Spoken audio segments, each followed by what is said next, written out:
चाकू से मार हमके नाम हुआ, टाका दिवा के हम जी जाई, गोली से मार देब, ऑपरेशन करवा के निकाल ले, लेकिन हम मरब कौन चीज से? अरे काहे के मुआवेलू। शानदार 200 रुपया हमरे बबलू भैया जी के तरफ से आशीर्वाद आइल बा मिर्जापुर से, आपके द्वारा ये आप श्री चरणों में कोट कोट प्रणाम पहुंचे।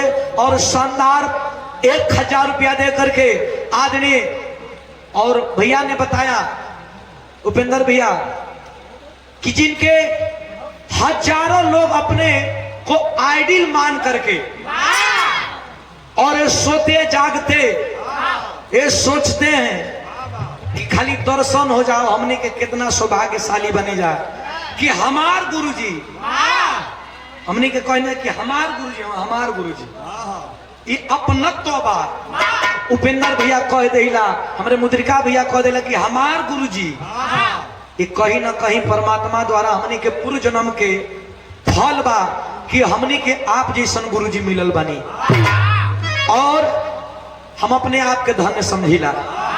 आदरणीय हमरे गुरुजी श्री विजय लाल यादव गुरुजी, बिरहा सम्राट और फिल्म अभिनेता।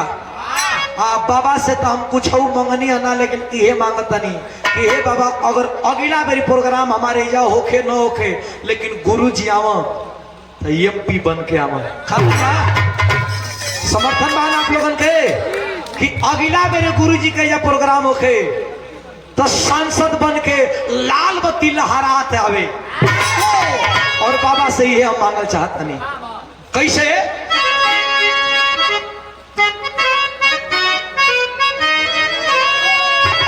दोनों भैया लोगन मोबाइल, अरे काहे के मुआवे,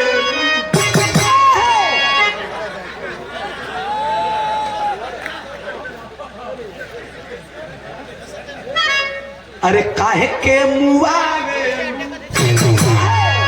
हमें कौन कर दिल बनी। अब निर्देश, दिशा निर्देश अध्यक्ष जी का आई बा कि ई सब खत्म, अभी कुल बंद कर दिल बनी, अब खाली बहुत तनी मानी शुरू कैले बनी। अरे कि काहे के मुआवेलू, अरे काहे के मुआवेलू,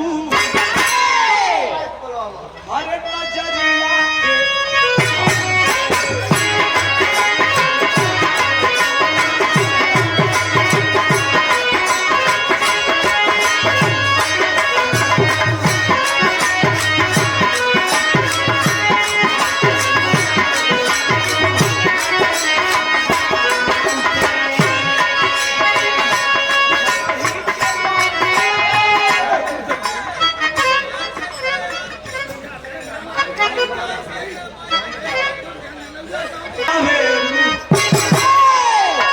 अरे काहे के मुआवेलू,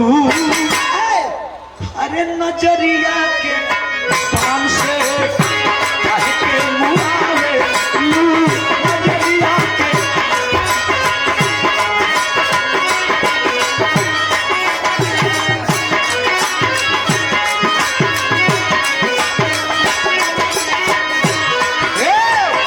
मरही के बाटे बा मारी गाना जान से,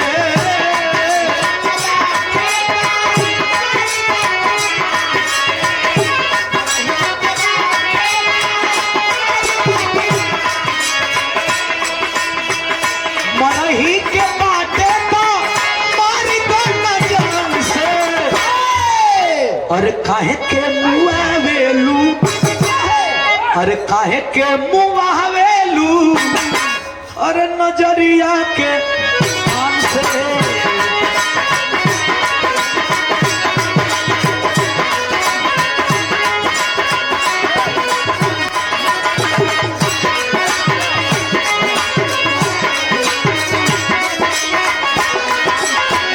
लागता की लाज शरम, लागता की लाज शरम, पी गईलू घोर के और हनिया गईलू के तो कहा गईलू छोड़ के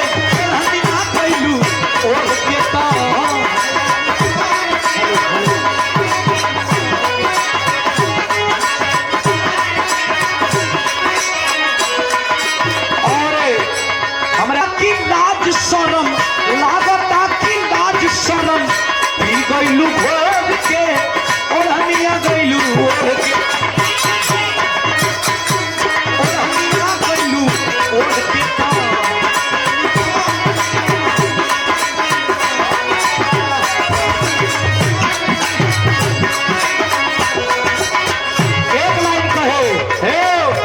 माटी पे मिलाई दे लुका दूजी के पागली